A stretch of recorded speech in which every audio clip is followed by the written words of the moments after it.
Alright guys, so today we are going to be working on creating your mouse pad design. We're going to use Photoshop to do that, right? This is day 2 of our sublimation unit, and we're going to kind of go through what different things like that are going to look like, how are we going to do that, and just setting that up. Alright, so first of all, you're going to go under here. You are going to go ahead and you are going to open Photoshop. Now, most of you should have already taken this as a prereq, so it shouldn't be an issue. You'll just click there to open up Photoshop, and this is the example of what I have created to create this sublimation image. We're going to kind of go over how I did that and create one together as a class today. Okay, so first of all, I'm going to go home. This is what you should see for the home page for your Photoshop image. And we're going to just go ahead and click New File. Now, it is important that we measured this, and if you measured correctly, double check the blank always, but I have it that it is 9.5 inches wide by 8 inches tall. So what that means is here, I have 9.5 inches. Make sure that this is typed in at 9.5. I want to just go ahead and name this mouse pad. 9.5 inches wide. Make sure that our unit here is in inches, 8 inches tall. 300 is more than enough, and we want to make sure that our color mode, instead of anything else, we want to make it CMYK. This just makes sure that our colors are good as we print. All right, and now we're simply going to click Create. Now, when we create that, you can see that it didn't give us this entire area, okay? Now, what we are printing on is, in general, an 8.5 and 11, 8.5 by 11 sheet of paper, so that'll be important to know later on. But for setting up, we have our canvas the size of what we want to create. Now, there's a couple things we want to do first. If your rulers right here, like you see across the top, are not being shown, you're going to go here to View. You want to make sure that this right here is clicked, and that's going to allow you to see your rulers.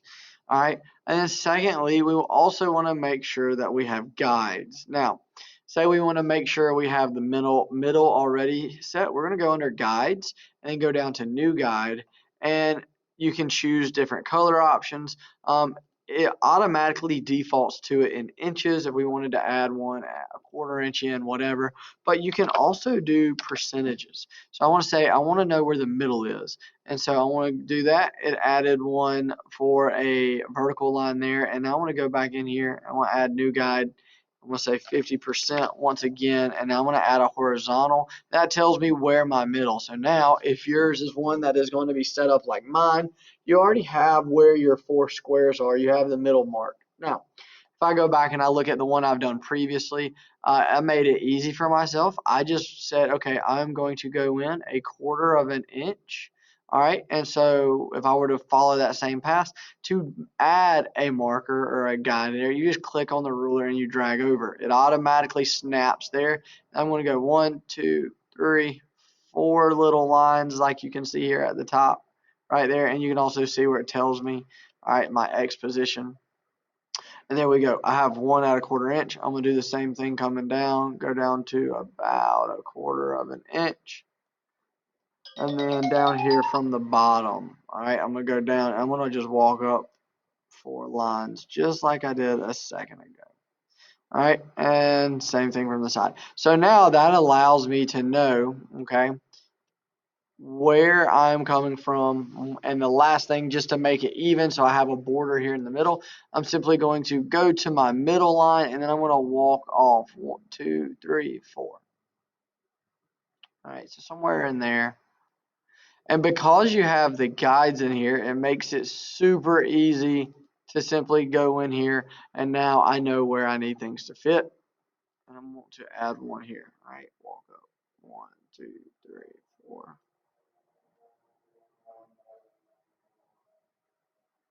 All right, so now these inside squares are where I want to make my pictures fit. Now let's talk about how we fit those pictures in there, okay? So first of all, let's say that you have them on your phone. Email them to yourself, okay? Make sure you use your school email to email them to yourself. Add them to your Google Drive. Let's see, I've got some pictures that, let's say, from soccer. All right, soccer photos. Now, just as an easier way to see them, so you don't have to click through them all, right? Change this over here. I get to see, let's see, there was a picture the other night, so I don't have to use a student picture. All right, so say I wanted to use this one. I'm probably going to just make it easier on myself and click the download button. All right. And when we do that, I'm going to go ahead and get all the ones that I want. All right. We had one at the beginning of the game where we were huddled up all, let's see. All right. We're going to download that. So now that I've downloaded, those are both here. The easiest way I find to upload these pictures is I'm going to click on this folder here. And I'm going to go under my downloads. And now I want to just choose the one I want. I want to drag it in and I want to drop it. Now you can see obviously it's a little bit bigger. Now let's say that you go ahead and click on this, okay? If you've clicked on this, you can see how I added a new folder or layer there. All right, but we don't need all of that. We say I wanted to position something like that, or maybe just shrink it down. You can hit Control T, and that allows you to come back in here and resize things as you want. Okay, so let's say I obviously want it to take up that full length and maybe go up like that. All right, so I can see where it's fit in there, but I don't want it to go past my box. And if you notice on this one, I did rounded edges. All right, so if you want rounded edges or square edges, you can leave alone. All right, the easiest way to do that and get rid of everything else without cropping the picture is I went down here and I'm choosing my rectangle tool. Now you can do this with other shapes as well, however you want to make it look. And now I'm going to go here. Now you'll notice it'll automatically snap to that line. Now, once I've added that, in the corners, these little dots appear, circles. Now, if I click on that and drag in, you can see I can make it like this.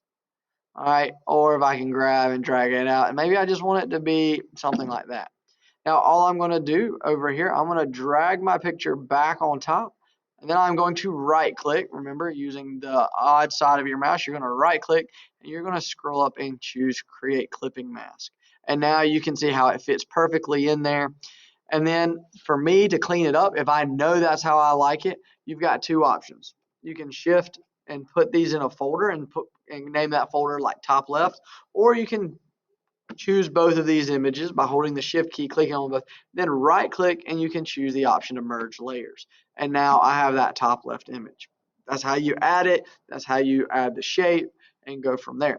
Now, let's say you wanted to do something different. Maybe yours was you wanted to do a diagonal. Okay, your easiest option is going to be then, right? We're going to take this and you may do this, or you may choose to do something else, and that way you can divide it in half. All right, and then you will move your image. Now, one thing that you'll notice, I'm going to Command Z, and you can see how I've got that clipping mask. Based off of what I choose, I can still move this around in there, all right, so that you can make it position, or if I were to still go in here and make it bigger, that clipping mask is still there, okay? So those are things you can do, and once you click that check mark, it stays. You need to do all of that before you do your merge image. Now, let's say you wanted to do something, let's say that I did want to do like that triangle. Let's say we're going to go here. We're going to add this triangle in here to cut it in half. All right. So I've got my triangle. I'm going to hide everything else. Okay. And now let's say that I wanted to add, okay, this is still there, it's just hidden. Okay. Say I wanted to add a picture from the internet. So let's say Crescent uses the Mizzou tiger head a good bit. So I'm going to go on here. I'm going to go to images. I can click this, right click, save image.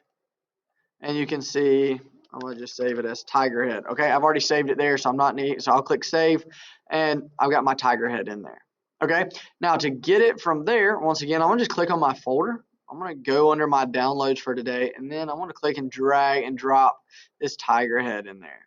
Okay, let's say I don't know how big I want it, so say that is where we're at. All right, and now once again, I'm going to do the same thing as I did before. I'm going to, with my tiger head layer selected, I'm going to hold down the shift key, click the triangle. Oh, I need to put, yeah, click the shift key, click the triangle, right click, and then simply choose create clipping mask. Now I did this backwards. I need to flip these two. The tiger head needs to be under the triangle right there. All right, create clipping mask. I need to take the clipping mask off of this. Sorry, y'all. I messed y'all up. You go back. Release clipping mask on the bottom.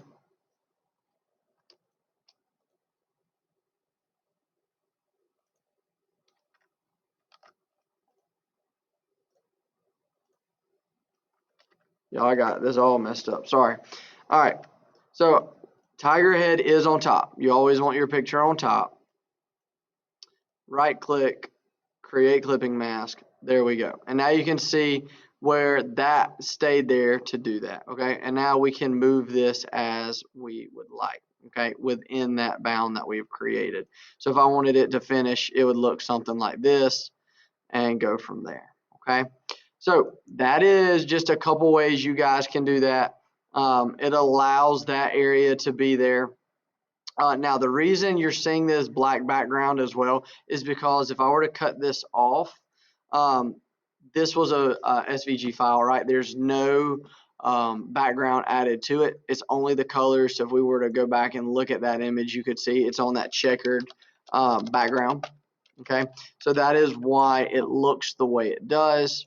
Back here, this is the image I used. You can see that everything else. So it is just taking the triangle color that was already there that we've added. And you can go in there and change that as you would like. Okay, that is how you do that. That's how you do the added corners, clipping mask. Just a quick refresher there.